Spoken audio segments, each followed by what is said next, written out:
back, and we are going to continue our lessons on drawing materials and techniques.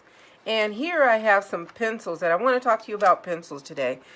I have a set of sketching pencils, and I have them in a wood covered type, and then I have woodless types, and then I have a wooden stick, and then I also have a mechanical pencil. All of these are very useful in drawing. You can get really different effects with all of them. Most specifically, you can get really cool effects with even just one kit.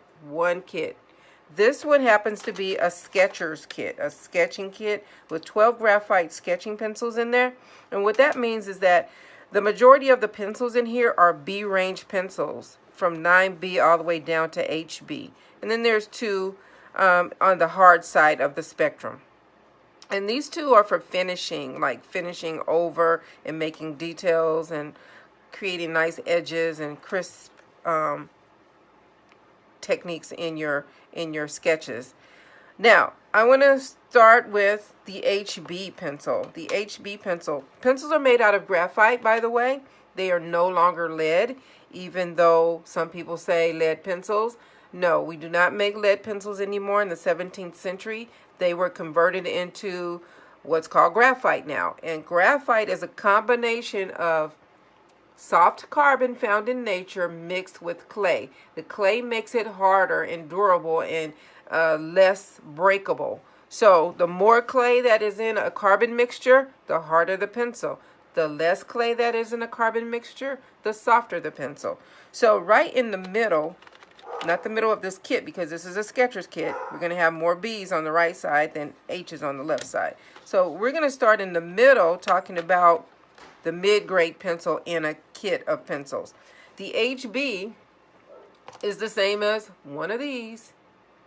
Really cool. This is an office type, classroom type pencil. So an HB and a number 2 pretty much have the same kind of pigment. I can literally draw with this one as well as this one. No big deal. So what we have is an HB in the middle. And I'm going to just write down up here the whole entire range. HB, 2B. Oh, let me put a B right here. That's considered 1B. 3B, 4B, 5B, 6B, 7B, 8B, and 9B. Not sure if they go any further. I don't think they do. And then on the other side, I have an F, and I'll talk about that one in a minute. And then I have an H, and then I have a 2H, 3H, 4H, 5H, 6H, 7H, 8H, and 9H. Right here in the middle is the same as a number 2 pencil. The F is a fine pencil. This one is the one that artists will use when they want to find details and nice crisp edges on anything that they're drawing. And the H pencil kind of supports what the F is doing. It's a little harder than this one, but both of these are what sketch artists will go on into the drawing and tighten up the edges, or even go over some of the softer range pencils to clean it up and to get rid of some of the white specks that you might see behind some of these pencil marks right here.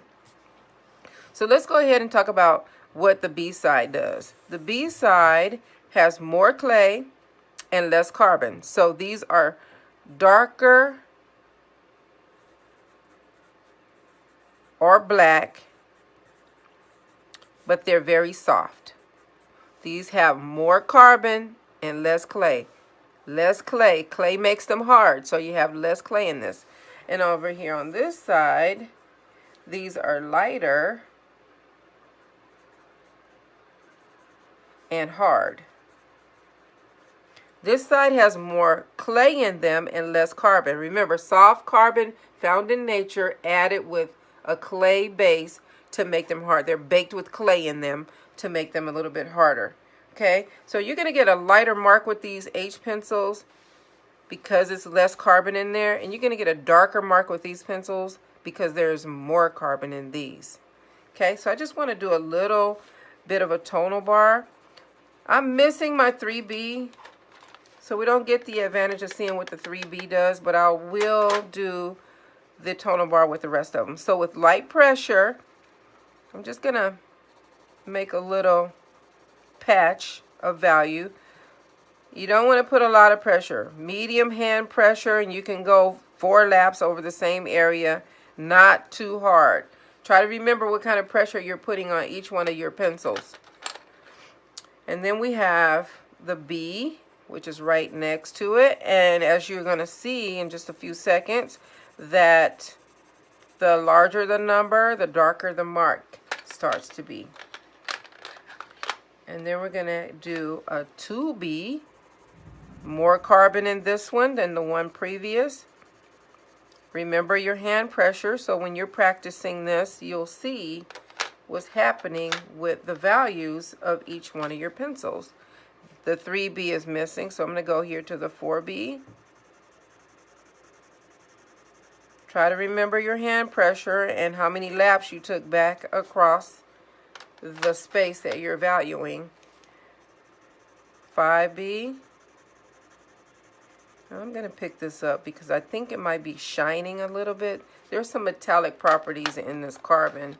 So sometimes the light makes it shiny and they might look a little brighter than they are. So I'll pick the sheet up in just a second so you can see. Oh, this one is the one that's broken.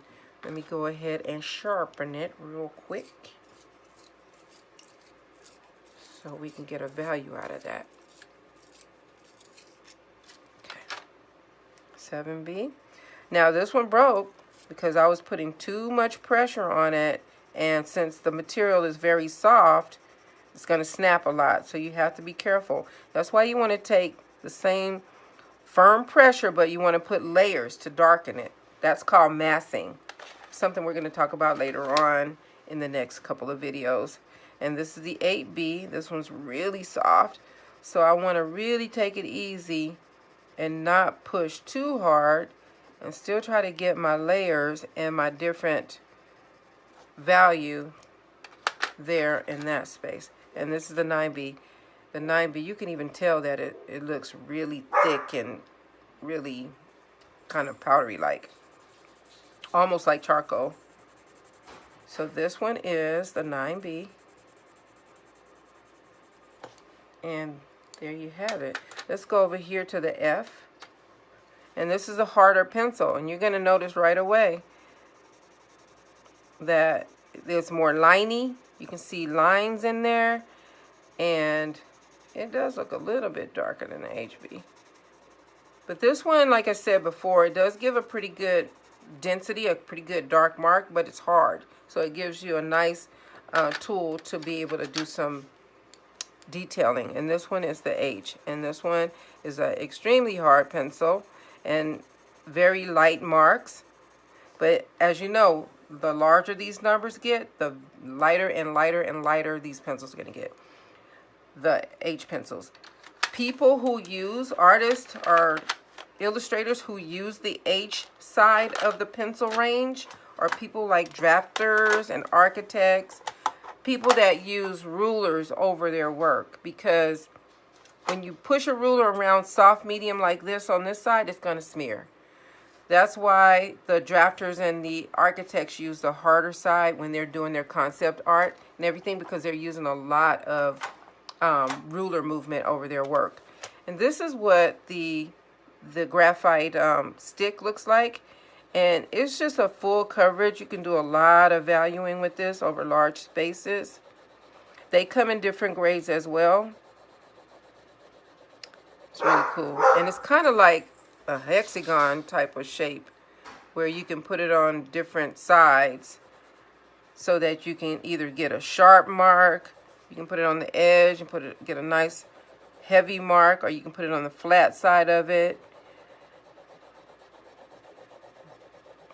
You can also mass and layer with the same kind of hand pressure over and over and over in the same spot. Maybe you can write with it too. You can make lines. Okay. The woodless pencils, this is a pencil that we have too. And they come in different grades. This particular set is all the same grade for me.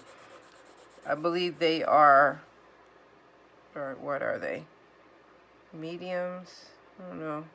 I believe they're 4Bs. All of them are 4Bs. Some of them are marked pretty good where you can see what the grade is, but they come in different grades too. Not as big as that range, but you can get different grades of the woodless pencils. And then you have a mechanical pencil, and then this is extra lead in here, or not lead, graphite. Remember, we have extra graphite in there, but the way you use this is that you push down on the top and the graphite will push out. You can make it different lengths. This one happens to be a 2H. You're going to see how light that is. And it's a hard mark, and the pencil marks don't blend as well. You can kind of see streaks in there. So this one is really used to go over a soft pencil to fill in the little white divots in there to kind of make it a nice, clean, even tone. Be careful with the harder pencils, because if you press too hard, you can put a dent in your paper. Then when you want to go back over and value, you're going to see those impressed lines pop up out of there. So we have what we've gone over: woodless pencils, graphite sticks, and then we have a sketching kit right here that's in a wooden barrel for clean handling and durability, because if these didn't have a wood casing on there, they would break every time we use them. So the cases came into employment back in the 19th century so that we can keep those pencils, or 18th century, so we can keep those pencils for a long time. And then you have the mechanical pencils. Mechanical pencils have been around for a while too. So I hope that this tutorial helped. When we come back, we are going to learn how to sharpen them, and then we're going to talk about charcoal pencils, white chalk pencils, and ebony pencils. So I'll see you back at the next video.